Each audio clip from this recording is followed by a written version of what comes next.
Hey everyone, Steve Monette with another video in my Bible Prophecy Bites series, where we look at Bible scripture, history, and current events that all point to the sooner return of Jesus the Messiah.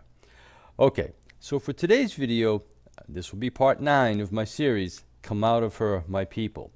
This will also be the last video in the series, and is really just a summary of everything that we have covered so far. And make no mistake, there is a lot to cover in this video, okay? But I'm hoping that I'll be able to keep it to 10 to 12 minutes like I've done all the other videos so far. So in the interest of time, let's get right into it. So if you have been following this series, you know that I have presented 11 pieces of scriptural evidence that describe the Antichrist, otherwise known as the little horn. And I have taken those pieces of scriptural evidence and compared them with historical evidence. And we can clearly see that the Papal Dynasty and the Catholic Church meet every single one of those scriptural descriptions. And what I'm going to do here is go over those 11 pieces of scriptural evidence, and I'll give a very brief historical summary with it. If you want further detail, go back and look at my individual video series, okay? Again, those videos are only about 10 minutes long. In each one of those videos, I present very detailed evidence, okay? Today, it's just going to be a summary, all right? So, big difference, okay? All right. Number 1. In Daniel 7, we read that a little horn with eyes like a man and will speak great things will come from the 10 kingdoms that came out of the old Roman Empire and will be different from the rest. And in my first video of the series, I showed you how the Roman Empire gradually fell apart in the 5th century. This Roman Empire was the 2 legs of iron in Nebuchadnezzar's dream, and you can find that in Daniel 2. With the Roman emperors and the Senate now gone, there was no centralized ruling authority. As a result of that, 10 individual kingdoms rose up in the area which is now known today as Europe. And out of those 10 kingdoms, the Papal Dynasty was formed, and it was given rule over all of the churches in those 10 kingdoms. And the Papal Dynasty was in fact different from the rest because it was never part of the original Roman Empire, and it was the first entity that had both great religious and civil authority. Okay? All right, number 2.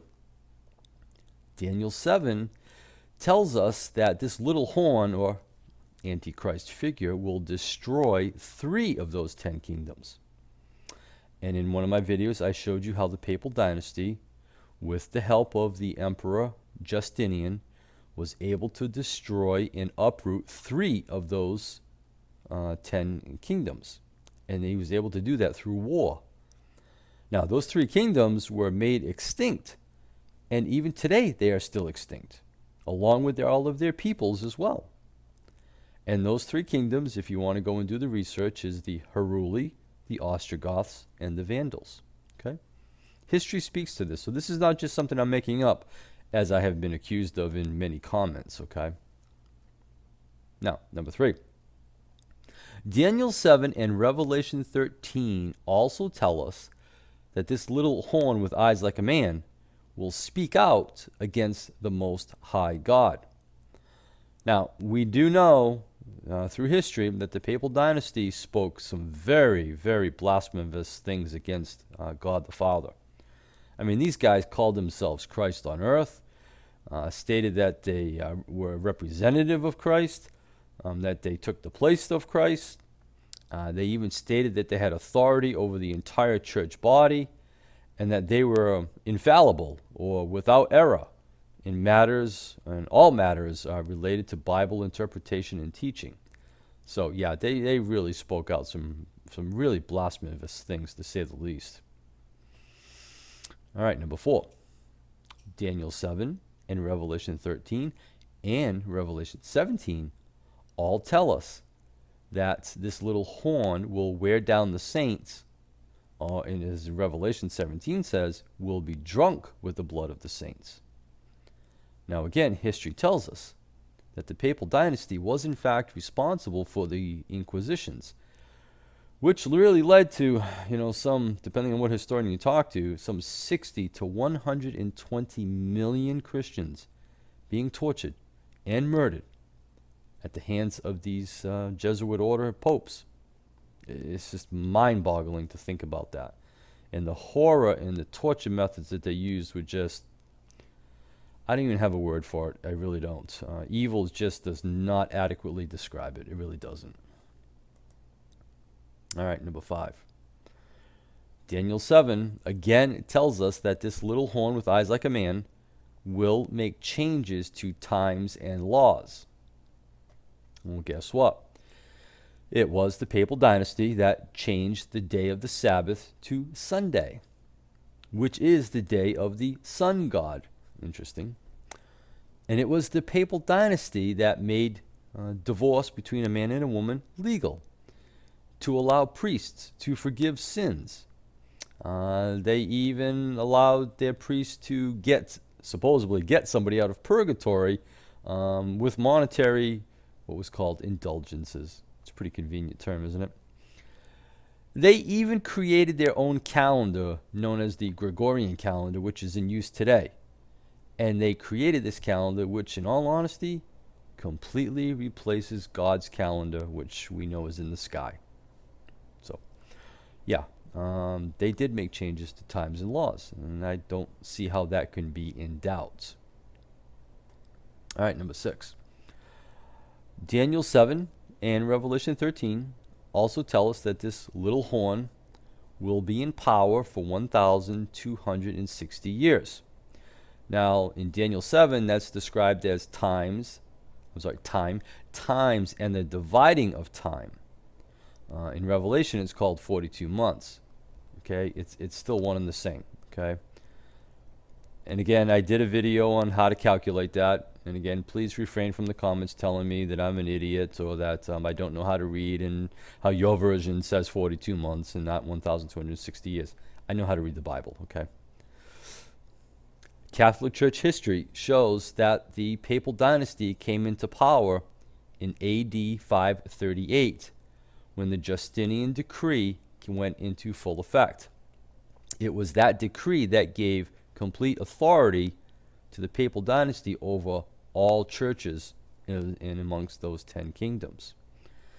And that power that was given the Catholic Church remained completely unchecked until 1798, when Napoleon's armies marched into Rome and took Pope Pius VII as a prisoner and threw him into a French jail where he later died. From that point on, the Catholic Church had no civil or religious power for almost 200 years. Do the math. And from 538 AD to 1798 AD is 1,260 years, just as the Bible told us. Okay? All right. Number 7. Revelation 13 tells us that the little horn will receive a mortal wound that will be healed. Well, guess what? In 1929, the Catholic Church was given, or shall I say regained, both civil and religious authority when Italian Prime Minister Mussolini signed what was known as the Lateran Treaty, which gave the Catholic Church civil authority over Vatican City, which is considered the smallest country in the world today. Okay, so they were back in business. Revelation 13 tells us that the whole earth will follow this beast kingdom, or this little horn.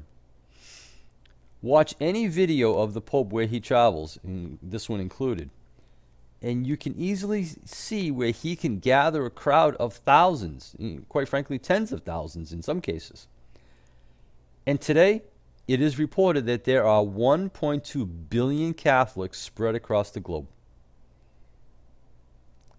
All right, number 9. Revelation 17 tells us that the woman riding the beast is a city on 7 hills.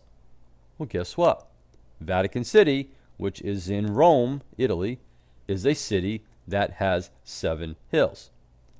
You think that's just a coincidence? No, I don't think so. All right, number 10. Revelation 17 tells us that the woman riding the beast will be clothed in purple and scarlet. Again, interestingly, the Catholic Church dresses its cardinals in scarlet and the bishops in color purple. Look at this picture. And it easily says more than 1,000 of any of my words could say. And this picture was taken inside the Vatican, which sits on the city of Seven Hills, and you can see the scarlet and the purple. Again, this cannot be a coincidence. It just can't be. All right, number 11. Revelation 17 tells us that the woman riding the beast, or the city, will be adorned with golden cup, precious stones, and pearls, which is indicative of great wealth. And as you can see here, the Catholic Church uses a golden cup in many of its rituals, and this church is also the richest and wealthiest entity perhaps in the entire world.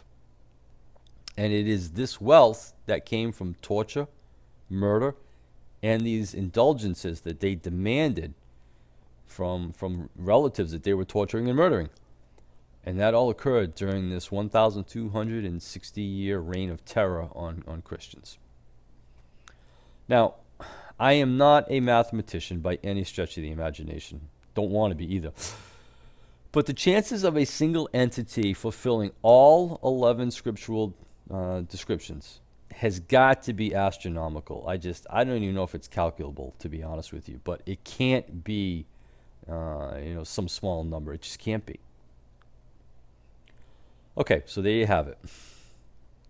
All of the evidence that I've put together, that the world has put together, both scriptural and historical, that prove that the Antichrist, or little horn, is the Pope, and the beast system is the Catholic Church, and of course the dragon is none other than Satan. Mystery Babylon, or the woman that rides the beast, is a city. The Bible says that. And the city goes on to be described as Seven Hills, and we know that to be Rome. Okay.